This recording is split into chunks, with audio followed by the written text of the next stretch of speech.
Nih mas, mantan suami aku yang miskin yang pernah aku ceritain ke kamu itu. Oh ini ya sayang yang pernah kau ceritain itu. Iya mas, cuma orang miskin kan. Untung aku udah cerai sama kamu. Kalau belum, pasti aku masih jadi miskin. Assalamualaikum warahmatullahi wabarakatuh. Bayangkan, siang hari di sebuah gang sempit, ada seorang pria sederhana yang kesehariannya bekerja sebagai pengemudi ojek online. Ia hidup sendiri di rumah sederhana miliknya. Setelah dulu beberapa tahun yang lalu, ia diceraikan istrinya. Tahun demi tahun berganti, dan tak disangka ia bertemu kembali dengan wanita yang dulu pernah ia cintai sepenuh hati. Saat kembali bertemu, ia hanya bisa menunduk ketika mantan istrinya bersama suami barunya yang berseragam polisi, menertawakan dan meremehkannya habis-habisan.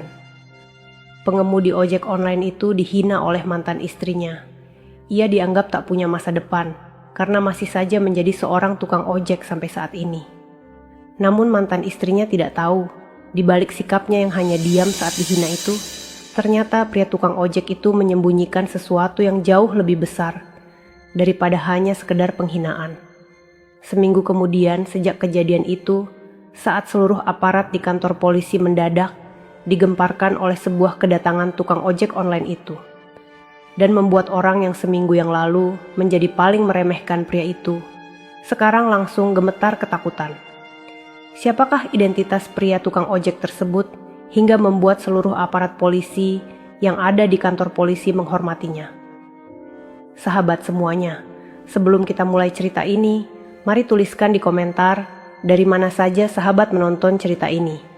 Semoga yang mengikuti cerita cinta, kami doakan semoga dimudahkan segala urusannya, dilapangkan rezekinya, disehatkan badannya, dan dikabulkan segala hajat dunia akhirat oleh Allah Subhanahu wa Ta'ala. Amin ya Rabbal Alamin. Sekarang mari kita mulai ceritanya. Siang itu udara terasa sangat panas, seolah matahari sengaja turun lebih dekat dari biasanya. Di sebuah gang sempit yang dindingnya sudah kusam dimakan waktu, seorang pria muda dengan kemeja lusuh dan jaket hijau ojek online berhenti di depan rumah kontrakan kecil berwarna biru pudar. Itulah Raka, lelaki yang sejak pagi belum makan apapun, namun masih berusaha tersenyum pada setiap pelanggan yang ia antar.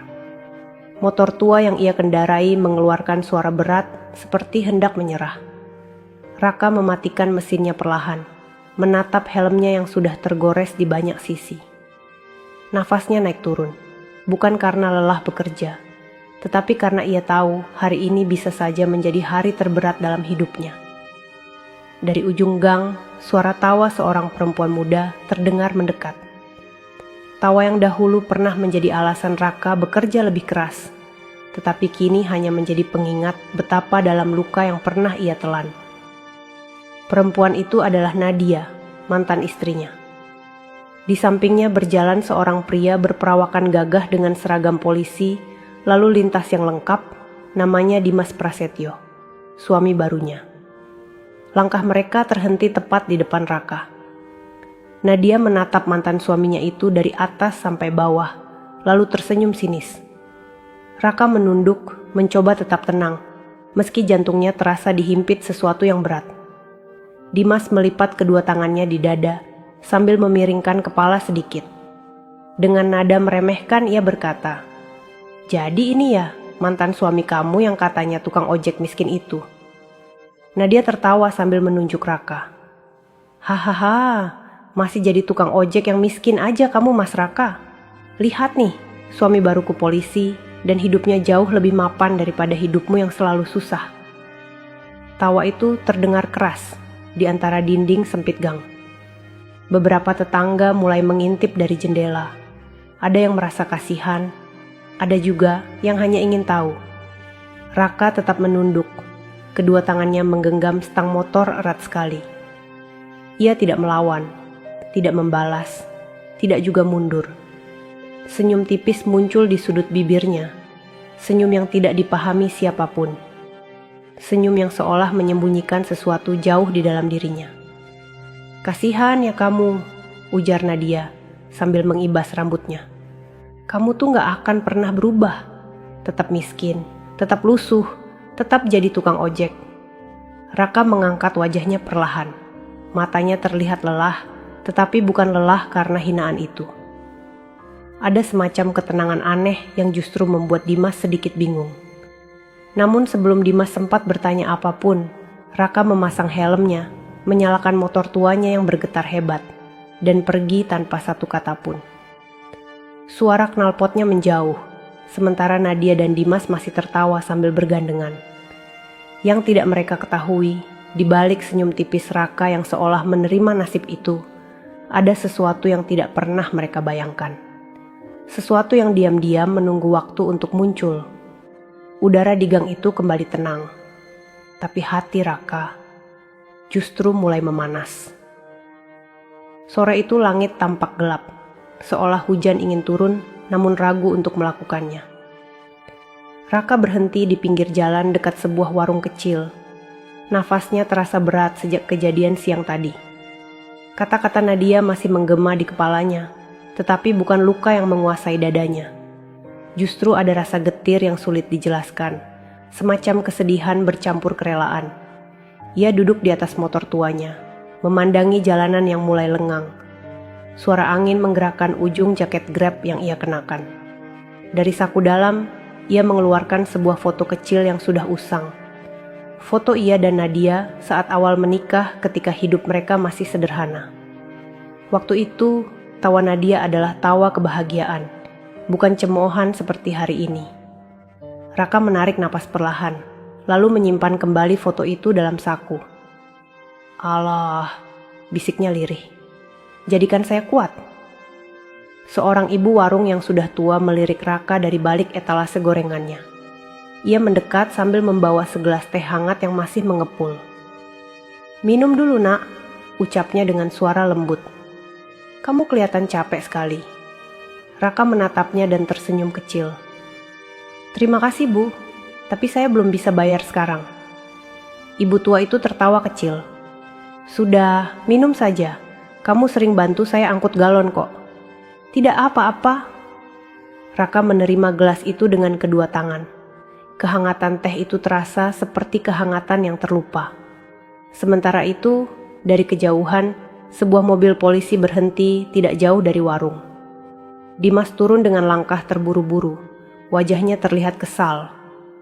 Ia menghampiri warung dan langsung memesan minuman tanpa melihat siapa yang sedang duduk di pinggir. Namun ketika memutar badan, ia melihat Raka. Dimas tersenyum miring. Tukang ojek miskin, masih nongkrong di sini juga?" Raka tetap diam. Tidak ada kemarahan, tidak ada kegelisahan. Ia menundukkan kepala sedikit sebagai bentuk sopan. "Kalau kamu kerja lebih rajin, mungkin hidupmu gak sengsara begini," lanjut Dimas sambil tertawa kecil. Ibu warung tampak tidak suka dengan cara bicara Dimas, namun ia memilih diam. Raka meminum teh hangatnya perlahan, seakan tidak ingin membalas apapun. Dimas menepuk bahu Raka. "Dengar ya, Nadia itu sekarang hidupnya jauh lebih layak. Kamu gak mungkin bisa ngasih dia apa-apa. Kamu tuh cuma masa lalu yang gagal." Raka menunduk lebih dalam, tapi lagi-lagi tidak ada kemarahan. Yang ada justru tatapan dalam yang membuat Dimas sedikit merasa aneh. Ada sesuatu dalam diri Raka yang tidak cocok dengan seorang tukang ojek miskin. Tetapi Dimas buru-buru mengabaikan perasaan itu. Ia kembali ke mobilnya dan pergi, meninggalkan debu kecil di sekitar warung. Raka menghabiskan teh hangat itu hingga tetes terakhir. Lalu ia berdiri, merapikan jaketnya, dan meminta izin kepada sang ibu. "Terima kasih, Bu, saya harus lanjut kerja." Ibu itu memegang lengan Raka sebentar. "Jangan ambil hati kata-kata mereka. Nak, Allah tidak tidur." Raka tersenyum. "Insya Allah, Bu." Ia menghidupkan motor tuanya. Namun sebelum pergi, ia menatap langit gelap yang menahan hujan sejak tadi. Seperti langit itu, ada sesuatu dalam dirinya yang juga ditahan.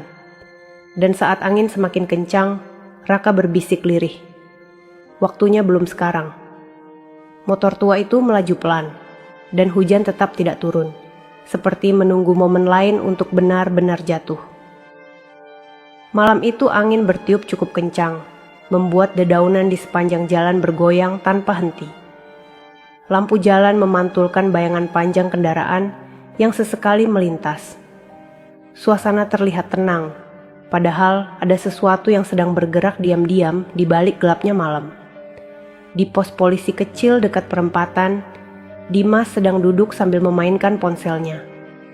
Ia terlihat gelisah sejak sore, meski ia tidak mengerti apa yang membuat hatinya resah. Sesekali ia melirik ke arah pintu pos, berharap waktu cepat berlalu. Di sisi lain, Nadia berada di rumah, merapikan meja sambil tersenyum sendiri. Ia mengirim foto kehidupan barunya ke beberapa temannya, menunjukkan betapa bahagianya ia setelah meninggalkan Raka. "Aku sekarang hidup enak," tulisnya dalam pesan itu. "Suamiku polisi, bukan tukang ojek miskin."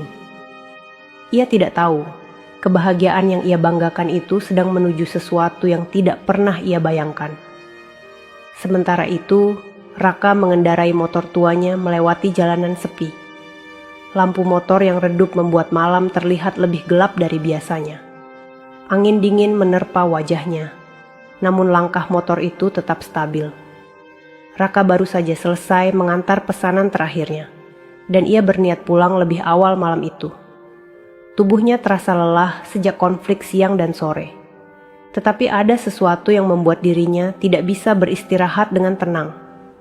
Di persimpangan, ia melihat pos polisi tempat Dimas sedang bertugas. Dari jauh, ia bisa melihat bayangan pria berseragam itu duduk sambil memainkan ponselnya. Raka memperlambat motor, tetapi tidak berhenti. Ia hanya melewati pos itu dengan tatapan singkat, lalu melaju kembali menuju jalanan yang lebih sepi. Namun pada saat yang sama, sebuah mobil hitam tanpa plat tiba-tiba muncul dari gang kecil di dekat pos polisi.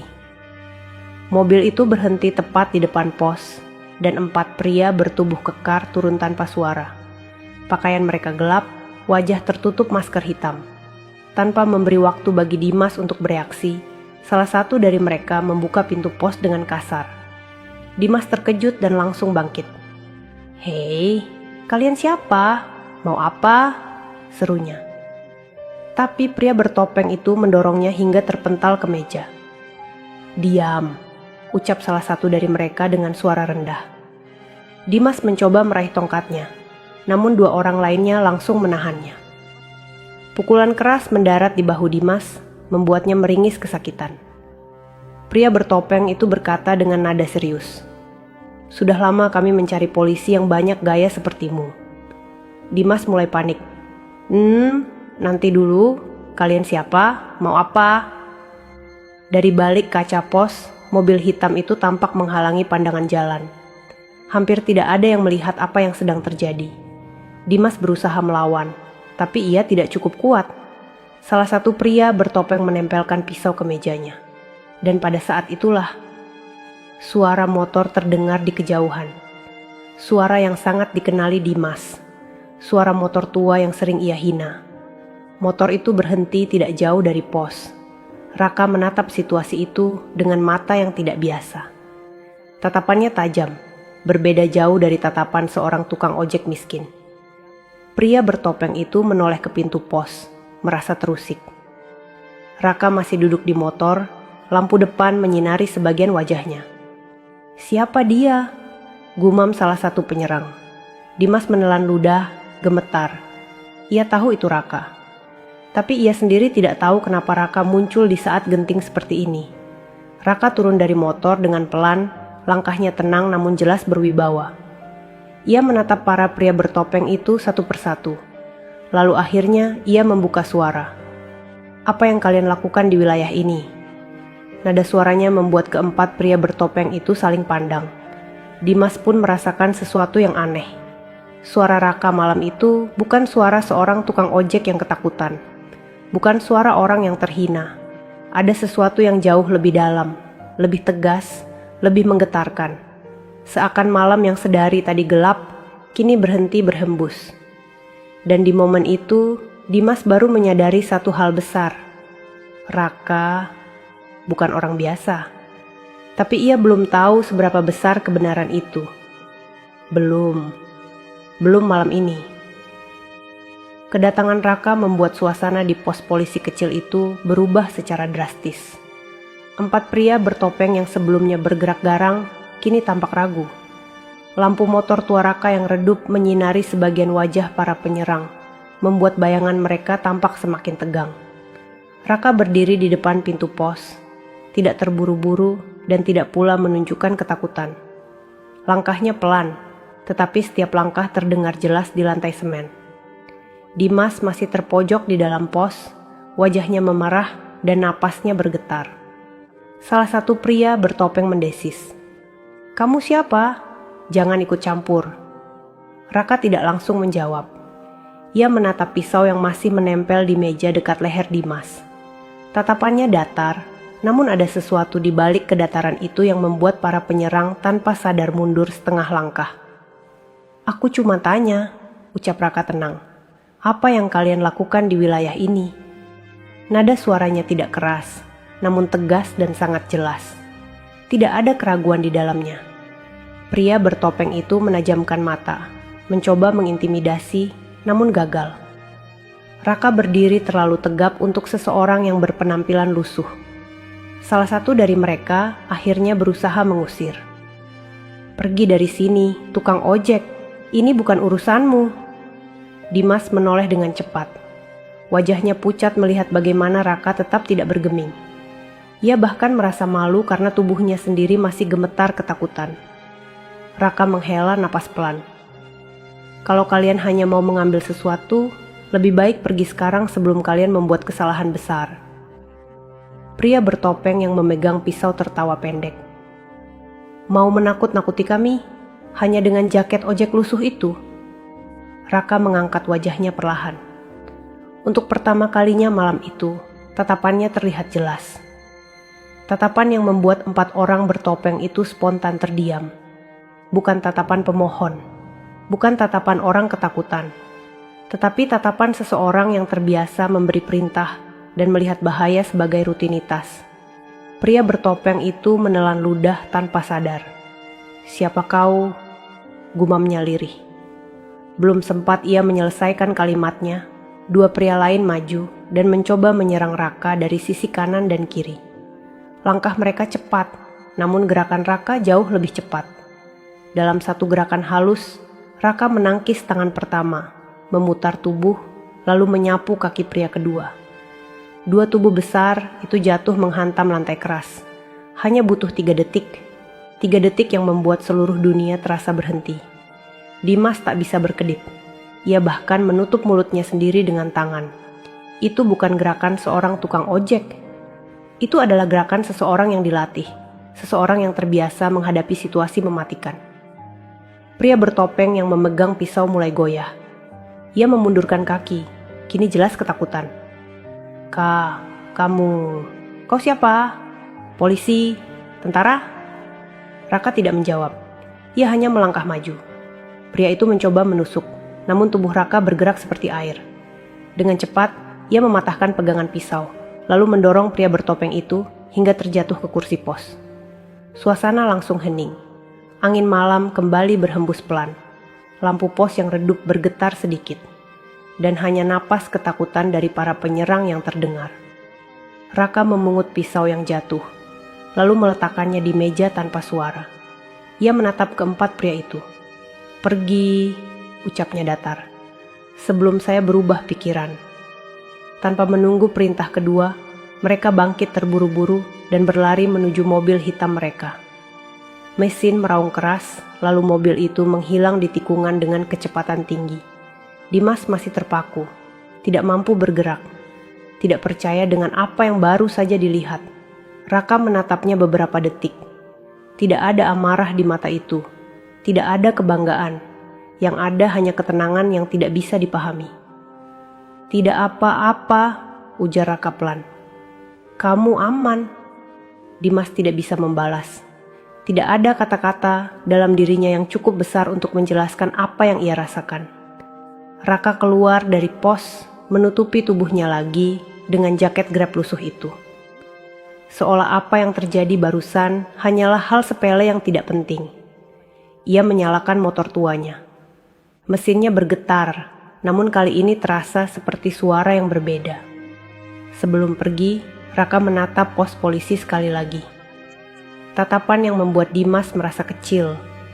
Motor itu kemudian melaju pelan menembus gelapnya malam, meninggalkan pos polisi yang kini dipenuhi keheningan yang berat. Dan untuk pertama kalinya sejak mengenal Raka, Dimas merasakan sesuatu yang tidak pernah ia bayangkan sebelumnya. Takut dan kagum dalam waktu yang bersamaan. Pagi itu matahari baru naik setengah lingkaran ketika suara burung gereja terdengar dari ujung gang. Embun masih menempel di daun pepaya yang tumbuh di pekarangan kecil dekat kontrakan. Gang itu tampak lebih ramai dari biasanya. Beberapa ibu-ibu menyapu halaman, anak-anak kecil berlari sambil membawa roti, dan aroma gorengan hangat mengisi udara. Namun suasana hangat itu tidak mampu menenangkan hati Nadia. Sejak semalam ia merasa gelisah tanpa alasan. Tubuhnya mondar-mandir di ruang tamu, terkadang memandangi ponselnya yang tidak berdering, terkadang menghela napas panjang. Di dapur kecil, Nadia berceloteh sendirian. Dimas belum pulang juga, biasanya jam segini sudah ada di rumah. Ia mencoba menelepon, tetapi panggilan itu hanya berdering lama tanpa diangkat. Sementara itu, di sisi lain kota, Dimas sedang duduk diam di sudut pos polisi. Matanya tampak merah karena kurang tidur. Ia tidak berhenti memikirkan kejadian tadi malam. Tangannya masih sedikit bergetar tiap mengingat bagaimana 4 orang bertopeng tumbang begitu cepat oleh Raka. Mustahil, gumamnya lirih. Mustahil orang itu cuma tukang ojek. Ia menggenggam kepalanya. Gerakannya, cara berbicara, tatapannya, itu bukan orang sembarangan. Dimas berjalan mondar-mandir di dalam pos. Hatinya penuh tanda tanya sekaligus rasa malu yang luar biasa. Bagaimana mungkin ia selama ini meremehkan orang yang ternyata jauh lebih kuat darinya? Sementara itu, Raka sudah bangun sejak subuh. Ia duduk di depan kontrakan, membersihkan motornya yang penuh lumpur. Tangannya bergerak pelan, seolah tahu bahwa motor tua itu bukan sekadar kendaraan, melainkan teman setia yang sudah menemaninya bertahun-tahun. Di sampingnya ada sebuah termos kecil berisi kopi hitam. Ia minum perlahan sambil memandangi jalan. Tatapannya tenang, namun ada sebuah guratan lelah di wajahnya. Seorang anak kecil berlari lewat dan menyapa. "Mas Raka mau narik lagi?" Raka tersenyum. "Iya, sebentar lagi." Anak itu melihat motor tuanya dan mengelus bagian depannya. "Motornya kuat banget ya, Mas." Raka menepuk kepala anak itu. "Kalau dirawat, apapun bisa kuat." Anak kecil itu tertawa lalu pergi. Raka kembali menatap motornya. Kemudian tatapannya berubah menjadi lebih dalam. Seakan ada sesuatu yang tidak ingin ia pikirkan, tetapi sulit untuk dihindari sejak kejadian tadi malam. Ia tahu, keberadaannya di tempat itu tidak boleh ketahuan. Identitas aslinya bukan untuk publik, apalagi untuk mantan istrinya atau suami barunya. Namun kejadian semalam memaksanya keluar dari bayang-bayang, dan itu bisa menjadi masalah. Menjelang siang, Nadia akhirnya memutuskan untuk pergi ke pos polisi untuk mencari Dimas. Dengan langkah tergesa, ia tiba di sana dan menemukan suaminya sedang duduk menunduk. "Mas, kamu kenapa? Dari tadi aku telepon tidak diangkat." Dimas mengangkat wajahnya. Ada guratan kelelahan, ketakutan, dan kebingungan sekaligus. "Nad, kamu ingat Raka?" Nadia langsung mendengus. "Mantan suamiku yang tukang ojek miskin itu?" "Ya jelas ingat. Kenapa memang?" Dimas tidak langsung menjawab. Ia berdiri perlahan, mencoba menyusun kata-kata. Tetapi kalimat yang keluar justru membuat Nadia terkejut. "Nad, aku rasa dia bukan tukang ojek biasa." Nadia mengerutkan kening. "Loh, kamu kenapa sih? Jangan bercanda." "Aku serius." Dimas menatap langit-langit pos. "Kemarin malam, aku lihat sendiri sesuatu yang tidak masuk akal." Nadia tertawa pendek. Astagfirullah mas, jangan lebay. Raka itu udah jelas tidak punya apa-apa. Masa kamu takut sama dia sih? Dimas memegang bahu Nadia dengan kedua tangan. Tatapannya bukan tatapan suami yang sedang bercanda. Nad, kamu belum lihat siapa dia sebenarnya? Nadia menggeleng keras. Tidak mungkin orang miskin seperti dia punya sesuatu untuk disembunyikan. Dimas menghela napas. Ya, 1 minggu ke depan kamu akan tahu sendiri. Reaksi itu membuat Nadia terdiam. Untuk pertama kalinya sejak bercerai, ia merasakan sesuatu yang aneh. Semacam kekhawatiran yang belum pernah ia rasakan tentang Raka. Sementara itu, jauh dari mereka, Raka menatap jalan panjang di depannya, bersiap memulai pekerjaannya lagi. Ia tidak tahu bahwa dalam beberapa hari, hidup 3 orang itu akan berubah selamanya. Dan semuanya dimulai dari sebuah rahasia yang selama ini ia sembunyikan rapat-rapat. 3 hari berlalu sejak kejadian di pos polisi. Gang kecil tempat Raka tinggal tetap terlihat sama seperti biasa. Namun ada sesuatu yang berbeda dalam udara. Seperti ada bisikan yang menunggu untuk pecah menjadi kenyataan. Raka bekerja lebih tenang dari biasanya. Ia mengantar penumpang dengan senyum yang lembut, meski hatinya sebenarnya terus dipenuhi kecemasan. Bukan karena hinaan Nadia, bukan karena Dimas yang mulai curiga, tetapi karena satu hal. Kehadirannya di kota itu seharusnya tetap tersembunyi. Misi yang ia jalankan sedang mendekati tahap akhir. Dan saat misi itu selesai, semua hal yang ia sembunyikan akan terbuka dengan sendirinya. Di rumah kontrakan mereka, Nadia sedang berdandan di depan cermin. Ia mengenakan baju merah ketat, make up tebal, dan gelang emas yang ia banggakan sejak menikah dengan Dimas.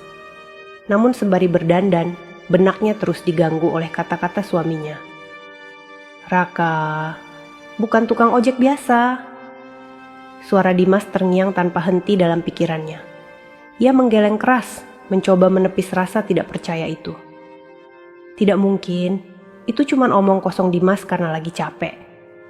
Namun saat ia menatap wajahnya sendiri di cermin, rasa gelisah itu justru semakin besar.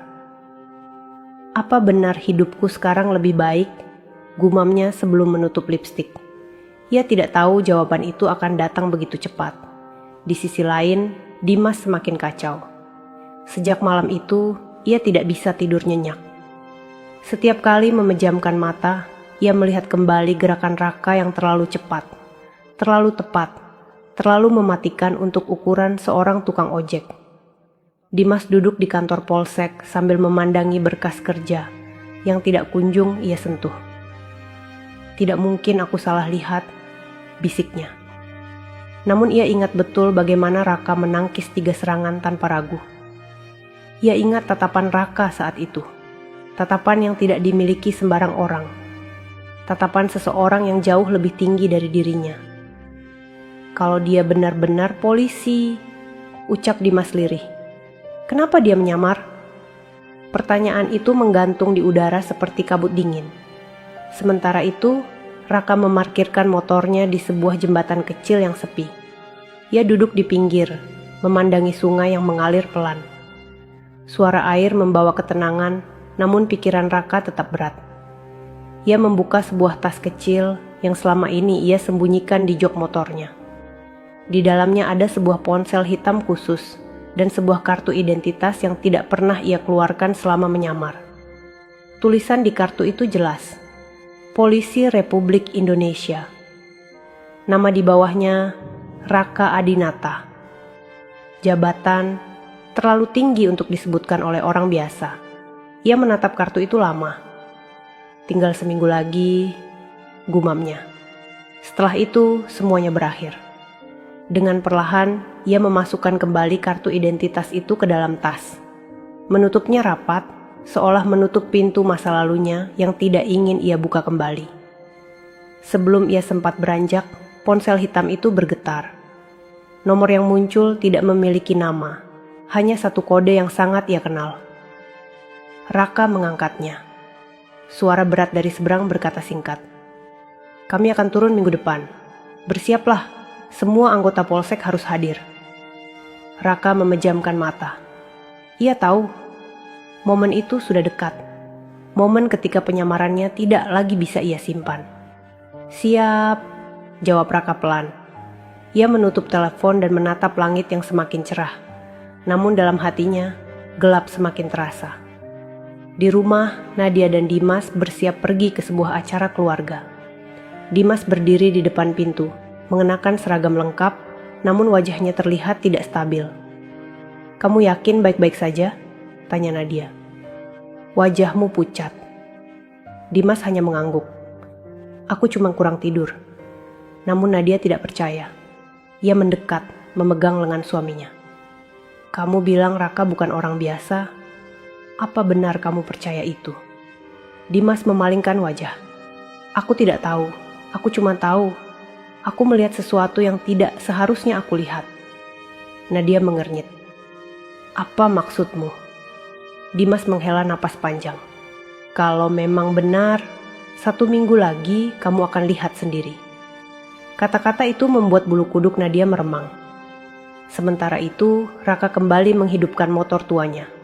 Ia menatap jalan panjang di depannya.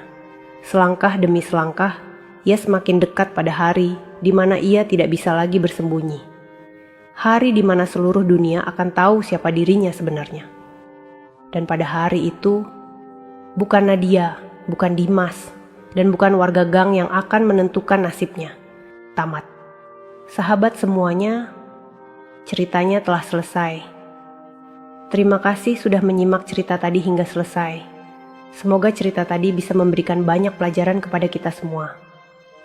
Sebelum kami akhiri video ini, jika kalian berkenan dan menyukai cerita seperti ini, jangan lupa klik suka, tinggalkan komentar, bagikan cerita ini kepada sahabat kalian, agar kalian bisa selalu menonton cerita-cerita terbaru dan inspiratif dari channel kami.